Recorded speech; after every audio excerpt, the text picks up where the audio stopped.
जय श्री कृष्ण। प्रिय दर्शकों, भगवान नारद कहते हैं अव्याव्रत भजनात्, अर्थात तेल धारावत निरंतर भजन करने से ही प्रेम की प्राप्ति होती है। भजन में सबसे पहले नाम की आवश्यकता है। जिसका भजन करना होता है सर्वप्रथम उसका नाम जानना पड़ता है, इसलिए नाम ही भजन का मूल है। प्रिय भाई बहनों, नाम भजन के प्रकार हैं जप, स्मरण और कीर्तन। इसमें सबसे पहले आइए जप की बात करते हैं। परमात्मा के जिस नाम में रुचि हो, जो अपने मन को रुचकर हो, उसी नाम की परमात्मा की भावना से बारंबार आवृत्ति करने का नाम जप है। जप की शास्त्रों में बड़ी महिमा है। भगवान श्री कृष्ण स्वयं गीता जी में कहते हैं यज्ञानाम जप यज्ञोऽस्मि, अर्थात यज्ञों में जप यज्ञ मैं हूँ। जप का महत्व बहुत बड़ा है। जप के 3 प्रकार हैं, साधारण, उपांशु और मानस। भगवान मनु विधि विधान पूर्वक किए हुए यज्ञ से इन जपों की तुलना करते हुए बताते हैं कि विधि यज्ञ से साधारण जप 10 गुण श्रेष्ठ है, उपांशु जप 100 गुण श्रेष्ठ है और मानस जप 1000 गुण श्रेष्ठ है। अर्थात जो फल साधारण जप के 1000 मंत्रों से होता है, वही फल उपांशु जप के 100 मंत्रों से और मानस जप के 1 मंत्र से हो जाता है। प्रिय भाई बहनों, उच्च स्वर से होने वाले जप को साधारण जप कहते हैं, परंतु यह कीर्तन नहीं है। यह ध्यान दें, आगे हम बताएंगे कि कीर्तन और जप में अंतर क्या होता है। जिस जप में जिह्वा और ओष्ठ तो हिलते हैं परंतु शब्द अंदर ही रहता है, वह उपांशु जप है। और जिसमें न जीव के हिलाने की आवश्यकता होती है और न ओष्ठ के, वह मानसिक जप कहलाता है। उच्च स्वर से उपांशु उत्तम और उपांशु से मानसिक उत्तम है। यह जप की विधि है। किसी भी देवता का कैसा ही मंत्र क्यों न हो, यह विधि सबके लिए एक सी है, परंतु भगवान नाम जप का तो कुछ विलक्षण ही फल होता है। यह नाम की अलौकिक महिमा है। दूसरे जपों में अनेक प्रकार के विधि निषेध होते हैं, शुद्धि अशुद्धि का बड़ा विचार करना पड़ता है, परंतु भगवान नाम में ऐसी कोई बात नहीं। अपवित्र है पवित्रो वा सर्वावस्थां गतोऽपि वा ये स्मरेत पुंडरीकाक्षं स बाह्याभ्यंतरः शुचि। अपवित्र हो पवित्र हो, किसी भी अवस्था में क्यों न हो, भगवान पुंडरीकाक्ष का स्मरण करते ही बाहर और भीतर की शुद्धि हो जाती है। जल मृत्तिका से केवल बाहर की ही शुद्धि होती है, परंतु भगवान नाम अंतर के मलों को भी अशेष रूप से धो डालता है। इसका किसी के लिए किसी अवस्था में कोई भी निषेध नहीं है। प्रिय भाई बहनों, कलि संतरण उपनिषद में नाम जप की विधि और उसके फल का बड़ा सुंदर वर्णन है। ध्यान से सुनिएगा। द्वापर के समाप्त होने के समय श्री नारद जी ने ब्रह्मा जी के पास जाकर पूछा कि हे भगवान, मैं पृथ्वी की यात्रा करने वाला कलयुग को कैसे पार करूं? या कोई भी मनुष्य जो पृथ्वी पर है, वह कलयुग में अपने आप का उद्धार कैसे कर सकता है? ब्रह्मा जी बोले कि तुमने बड़ा उत्तम प्रश्न किया है। संपूर्ण श्रुतियों का जो गूढ़ रहस्य है, जिससे कली संसार से तर जाओगे, उसे सुनो।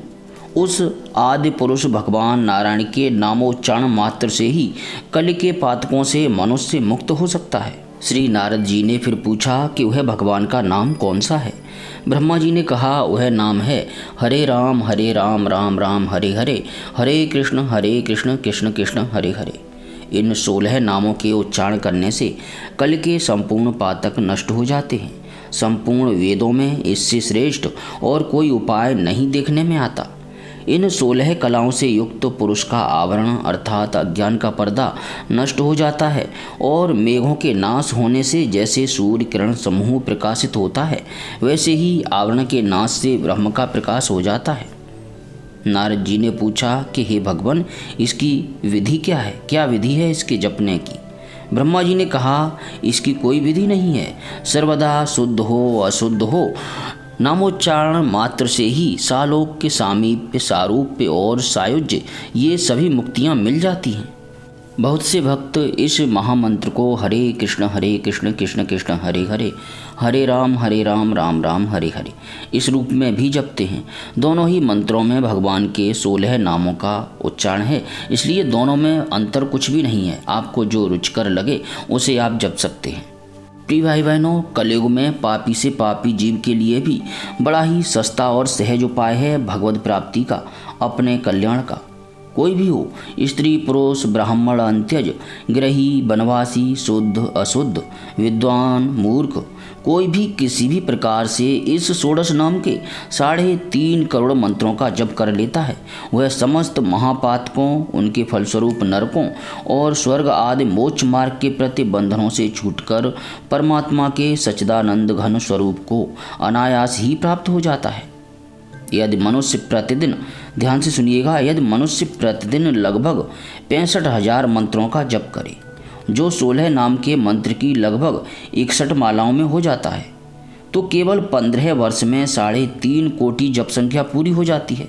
अर्थात 15 वर्षों में 3.5 करोड़ नाम जप पूरा हो जाता है, जिससे भगवत दर्शन प्राप्त हो जाते हैं।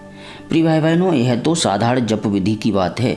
यदि उपांशु या मन से जप हो तो बहुत शीघ्र सफलता मिल सकती है, क्योंकि साधारण जप से उपांशु जप 10 गुना अधिक फल देता है और मानसिक जप उपांशु से 10 गुना अधिक।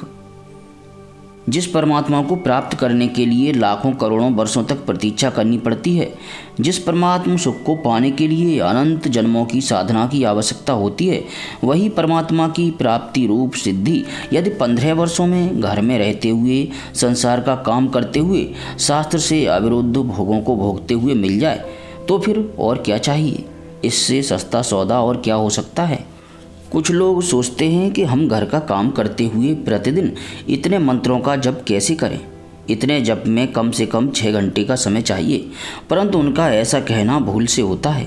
यदि हम लोग समय का उपयोग सावधानी के साथ करें तो घर और आजीविका के काम में किसी प्रकार की बाधा नहीं पड़कर भी इतना जप प्रतिदिन हो सकता है और बड़े आराम से हो सकता है।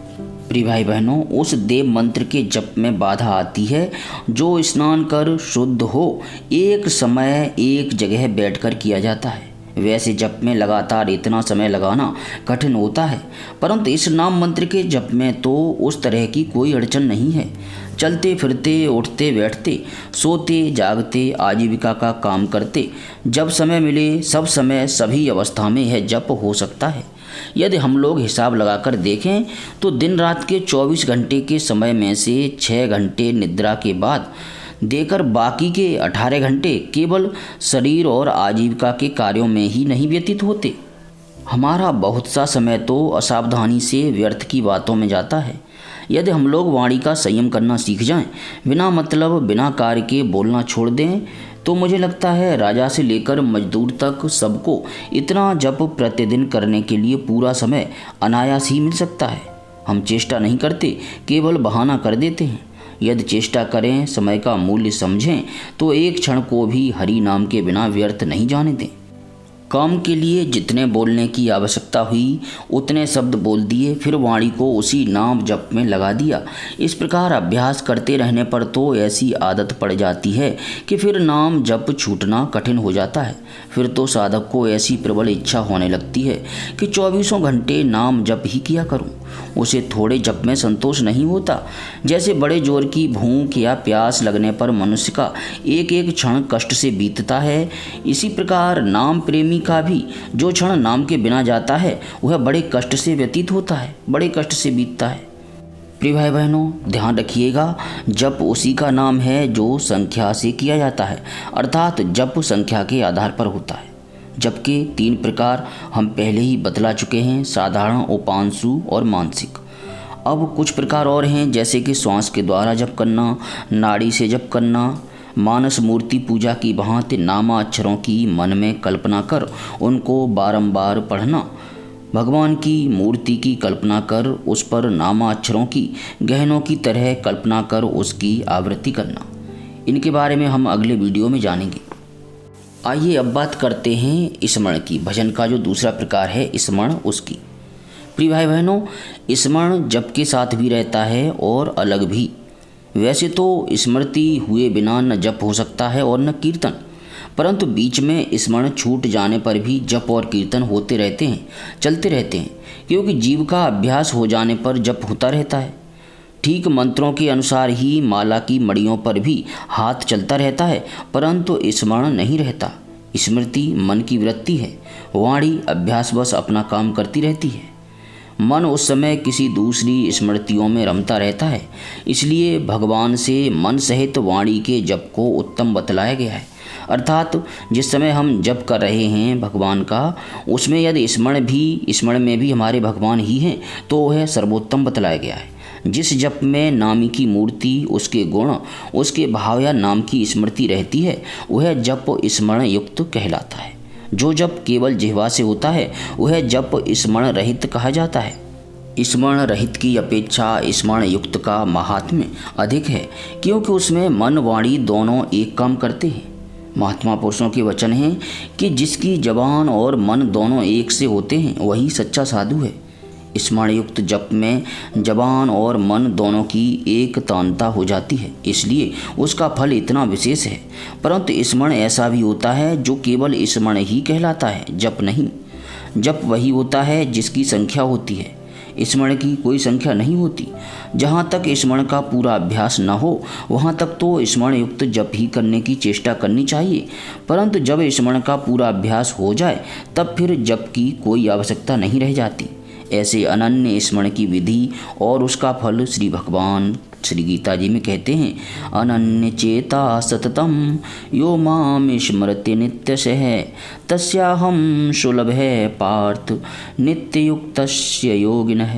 जो पुरुष अनन्य चित्त होकर सदा सर्वदा मुझे स्मरण करता है, उस मुझे निरंतर स्मरण करने वाले योगी के लिए मैं सुलभ हूँ। चित्त में दूसरे विषय को कभी स्थान न हो, प्रतिदिन और प्रतिक्षण उसी की स्मृति बनी रहे। इस प्रकार नित्य लगे रहने वालों के लिए भगवान सहज प्राप्त हो जाते हैं। प्रिय भाई बहनों, आइए अब बात करते हैं कीर्तन की। कीर्तन जोर जोर से होता है और इसमें संख्या का कोई हिसाब नहीं रखा जाता, जैसे कि जप में रखा जाता है। यही जप और कीर्तन में प्रमुख भेद है। जप जितना गुप्त होता है उतना ही उसका अधिक महत्व है, परंतु कीर्तन जितना ही गगन भेदी होगा, उच्च स्वर से होगा, उतना ही उसका महत्व बढ़ता है। कीर्तन के साथ संगीत का संबंध है। कीर्तन में पहले स्वरों की एक तानता करनी पड़ती है। प्रिय भाई बहनों, कीर्तन के कई प्रकार हैं, जैसे अकेले ही भगवान के किसी नाम को आर्त भाव से पुकार उठना, जैसे द्रौपदी और गजराज आदि ने पुकारा था। अकेले ही भगवान के गुण नाम, कर्म नाम, जन्म नाम और संबंध नामों का विस्तार पूर्वक या संक्षेप में जोर जोर से उच्चारण करना। भगवान के किसी चरित्र या भक्त चरित्र के किसी कथा भाग का गान करना और बीच बीच में नाम संकीर्तन करना। कुछ लोगों का एक साथ मिलकर प्रेम से भगवान नाम गान करना और अधिक लोगों का एक साथ मिलकर एक स्वर से नाम कीर्तन करना। प्रिय भाई बहनों, यह वीडियो आपको कैसा लगा इसके बारे में कमेंट करके अवश्य बताइएगा, जिससे हम आगे वीडियोज़ में इस प्रकार के वीडियो को स्थान प्रमुखता से दे सकें। किसी प्रकार की त्रुटि के लिए सभी प्रिय दर्शकों से हाथ जोड़कर क्षमा चाहते हैं। और अब सबसे विनती है कि एक बार जो इस वीडियो का सार है वही भगवान के गदा, शंख, चक्र और पद्यधारी शांत स्वरूप का स्मरण करते हुए प्रेम से बोलिए, हरे कृष्ण कृष्ण कृष्ण हरे हरे, हरे राम राम राम हरे हरे।